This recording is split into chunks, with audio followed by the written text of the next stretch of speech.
심청전 근원 설화의 곡성 관음사. 처녀 성덕이 관음 모셔오고 최보살이 사라진 불두 찾아 전쟁화마 견뎌낸 관음의 불두 검은 미소 가득 중생을 품다. 창건 연기 원홍장 설화는 효녀 심청 이야기의 모델이다. 관음사 원통전에는 빨치산 토벌 때 훼손된 금동 관음상의 불두가 남아있다. 검게 그을린 상처 위로 변함없는 미소가 흐르고 있다. 불단에는 새로 조성한 관세음보살상이 봉안돼 있다. 곡성 관음사로 가는 숲길은 좀처럼 끝나지 않았다. 마을은 드문드문 나타났다. 백제 고찰이 이렇게 숨어 있다니 흡사 역사를 거슬러 오르는 느낌이었다. 길은 선세마을에서 계곡을 따라 5km 정도 이어졌다. 외길은 긴 하품처럼 늘어져 있었고 6월의 뙤약볕이 등짝을 때렸다. 사람도 집들도 아무렇게나 풀어져 있었다. 이윽고 절이 나타났다. 관음사는 높지 않고도 깊었다. 맑은 냇물 위로 금랑각이 있었다. 경내로 들어서는 달인이 일종의 일주문인 셈이다. 금랑각은 이름처럼 정겹고 예쁘다. 금랑각을 지났어도 경내에 들어섰다는 느낌이 들지 않는다. 절이 자연 속에 우뚝하지 않고 자연 속에 묻혀 있기 때문일 것이다. 성과 속의 경계가 아무래도 희미하다. 금강문에는 금강 역사가 좌우에서 칼을 치켜들고 있지만 그 기세가 안온에서 보는 이가 오히려 미안하다. 금강 역사는 칼을 치켜들고 있지만 그 기세는 오히려 안온하다. 301년 성덕보살이 창건했으니 백제가 불교를 공인한 384년보다 훨씬 앞섰다. 관음사는 1700년 동안 불법을 받들었다. 고려 말 1374년 이미 5차례나 중창을 했다는 기록이 있다. 백제 최초의 사찰이며 관음도량이라고 한다. 근처의 지명이 선세리, 연화리, 성덕리임을 볼 때 관음사의 부름이 일대에 찬란했을 것이다. 이 깊은 사찰의 심청의 이야기가 서려 있다. 모르는 사람들은 바닷가도 아닌 곳에 웬 심청이냐고 따져 묻다가 이야기를 풀어보고는 이내 고개를 끄덕인다. 관음사의 연기설화에 원홍장 이야기가 나온다. 그것이 바로 고대소설 심청의 근원설화이다. 관음사의 설화는 이렇다. 대응이라는 고을의 맹인 월량이 살고 있었다. 그는 착하고 예쁜 딸 홍장을 두었다. 효성이 지극해 아버지의 눈이 되었다. 어느 날 월량이 마을 길을 더듬거리는데 화주승이 그에게 큰절을 올렸다. 꿈에 부처님이 나타나 오늘 장님을 만날 터인데 그가 대단월도 이 될 것이다 하고 일렀습니다. 부디 그 뜻을 거절하지 마십시오. 월량은 너무도 놀랐다. 하지만 가난하여 시주할 형편이 아니었다. 그럼에도 화주승은 부처의 계시라며 시주를 간청했다. 월량은 딸 홍장에게 낮에 일어난 얘기를 했다. 부녀의 근심이 어찌나 무거운지 땅이 꺼질 듯 했다. 월량에게는 딸뿐이었다. 결국 딸을 시주하기로 했다. 홍장 나이 16살이었다. 홍장이 떠나는 날 마을 사람은 물론이요 산천초목이 슬피 울었다. 아버지 월량은 그 후 하염없이 울다가 그 눈물이 하늘에 닿아 눈을 떴다. 화주승과 함께 길을 나선 홍장이 소랑포에 이르렀다. 이내 바다에서 붉은 배 두 척이 나타나 쏜 살처럼 다가왔다. 배에서 중국 진나라 사신들이 내리더니 홍장을 보고는 모두 엎드렸다. 저희 황제께서 새 황후감이 동국에 있을지니 동쪽으로 가보라 일렀습니다. 과연 저희가 찾던 황후이십니다. 진나라 사신들은 금은 보화를 예물로 바치고 대신 홍장을 싣고 떠났다. 홍장은 중국으로 건너가 황후가 되었고 그 인자한 위엄이 하늘을 덮었다. 또한 화주승은 그 예물로 불사를 일으켰다. 홍장은 황제의 총애를 받으며 부러울 것 없이 살았지만 늘 동쪽을 바라보았다. 고향에는 앞을 못 보는 아버지가 있었다. 홍장은 금동관음상을 만들어 돌배에 실어 백제로 보냈다. 어느 날 곡성옥과에 사는 처녀 성덕이 해변을 걷고 있었다.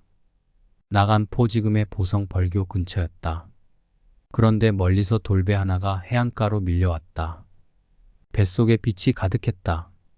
성덕이 안을 살피니 관음보살상이 앉아 있었다. 성덕이 엎드려 절했다. 그리고 관음상을 모실 인연의 땅을 찾아 나섰다.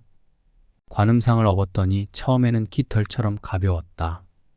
그런데 걸을수록 관음상이 무거워졌다. 숱한들과 마을을 지나 어느 산에 이르자 무거워서 한 발짝도 뗄 수 없었다. 성덕은 그곳에 절을 짓고 금동 관음상을 봉안하니 관음사였다. 그 후 관음사를 품고 있는 산을 성덕이라 칭하며 그녀의 덕을 기렸다. 염기설화의 주인공 중 하나인 홍장이 과연 곡성 여인인지는 알 수 없다. 그러나 관음사에 효가 스며 있음은 사실이다. 그리고 설화 속 홍장은 후에 많은 작가들이 극적 요소를 보태 심청이로 거듭났을 것이다. 사찰의 창건 설화에는 거의가 남성이자 스님들이 등장하는데 관음사마는 그 주역이 여성이며 제가신자이다. 그래서 가장 인간과 친근하고 인간의 아픔을 따뜻하게 품었던 관음보살을 모셨는지도 모른다. 관음사에는 많은 신비스러운 얘기들이 서려 있다. 1700년 동안 자비로운 관음보살이 인간의 기도를 들어주었기 때문일 것이다. 그러나 모든 것은 성주개공, 이야기도 생성되었다가 사라졌다. 관음사에는 지금도 이야기가 만들어지고 있다. 그것은 현대적 설화다. 세월이 흐르면 잊혀지거나 아니면 더욱 신비로운 색채를 띠며 오래 회자될 것이다. 절의 운명과 함께 할 것이다. 현대적 설화라 일컬을 만한 이야기를 찾아서 옮겨본다. 관음사는 6.25 전쟁 때 철저하게 파괴됐다. 밤과 낮을 나눠 가진 빨치산과 토벌대가 관음사에 난입했다. 기도와 자비의 공간에 살기가 자욱했다. 총성이 목탁 소리를 찢었다. 그런 지옥의 시간은 일찍이 없었다. 빨치산들의 은신처를 없앤다며 경찰 토벌대들이 전각마다 불을 질렀다. 국보 273호 원통전과 그 속에 국보 214호 금동관음상이 타버렸다. 자비도량이 어쩌면 이렇듯 한순간에 잿더미로 변할 수 있는 것인가. 관음보살의 자비로 무엇을 할 수 있단 말인가. 사람들은 몸을 떨었다. 그런데 잿더미로 변한 원통전 터에서 웃고 있는 불들을 발견했다. 기적처럼 관음보살상 투상이 화마를 견뎌내고 남아있었다. 거치장과 몸통은 불타버렸지만 목이 부러졌지만 금빛은 녹아 시커멓게 그을렸지만 미소를 짓고 있었다. 백제의 미소였고 성덕의 미소였으며 심청의 미소였다. 자신을 파괴한 인간을 향해 웃고 있었다. 그러나 사람들은 불두 하나를 지키지 못했다. 어느 날 절에 도둑이 들어 훔쳐가 버렸다. 절집 사람들은 어찌할 바를 몰랐다. 하지만 누구도 찾아 나설 엄두를 내지 못했는데도 불두는 돌아왔다. 그 과정은 홍장 이야기만큼이나 신비롭다. 곡성에서 멀리 떨어진 부산 해운 대구 반여동에 최유선이란 이름의 불자가 살고 있었다. 최 보살은 병을 얻어 3년 동안 앓고 있었다. 백약을 써봤지만 낫지 않았다. 어느 날 그녀는 기이한 꿈을 꾸었다. 흰옷을 입은 여인이 나타나더니 전라도 곡성 관음사로 가보라고 말했다. 최 보살은 생전 처음 곡성 관음사를 찾아갔다. 아픈 몸을 이끌고 차를 몇 번이나 갈아타며 물어물어 곡성을 찾아갔다. 막상 관음사에 다다르니 절은 잿더미로 변해 있었다. 눈을 둘 곳이 없을 정도로 참혹했다. 아픈 몸을 임시 막사에 부리고 잠을 청했다. 그날 밤 꿈에 다시 흰옷을 입은 여인이 나타났다. 나는 이곳 성덕산 관음보살이다. 내 몸은 모두 타버렸지만 얼굴은 남아있다. 지금 광주 고물상 마루 밑에 있으니 내 얼굴을 찾아 가져오라. 최 보살은 놀라 깨어났다. 날이 밝기를 기다려 광주로 나갔다. 고물상마다 찾아가 뒤졌지만 불두는 나오지 않았다. 그런데 마지막으로 들린 변두리 고물상에서 불에 그을린 불두를 찾아냈다. 최 보살은 불두를 소중히 품고 관음사로 돌아왔다. 그날 밤 꿈에 관음보살이 다시 나타났다. 관음사에서 피어난 흰 불두와 흰 만리향화, 흰 진달래를 다려 먹으라. 그러면 내 병을 고칠 것이다. 그리고 관음보살이 법당으로 들어갔다. 꿈은 생시처럼 선명했다.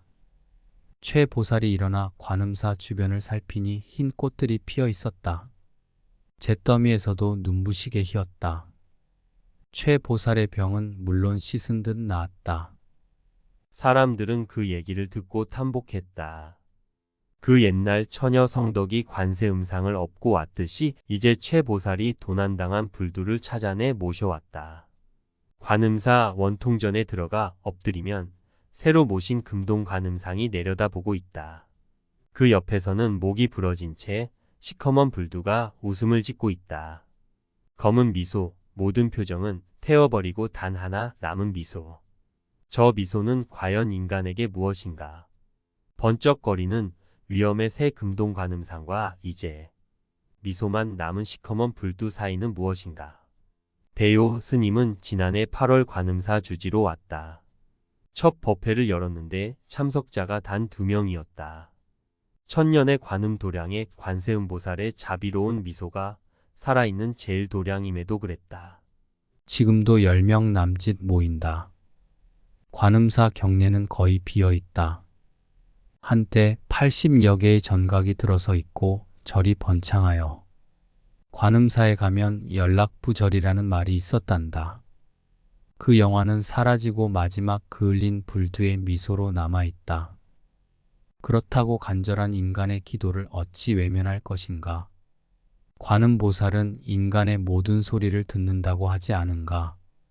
곡성 군내에서는 심청의 효를 새긴 캐릭터가 나부끼고 요란하게 그 이름을 팔고 사지만 정작 심청의 효심이 고여있는 관음사는 찾는 이가 거의 없다.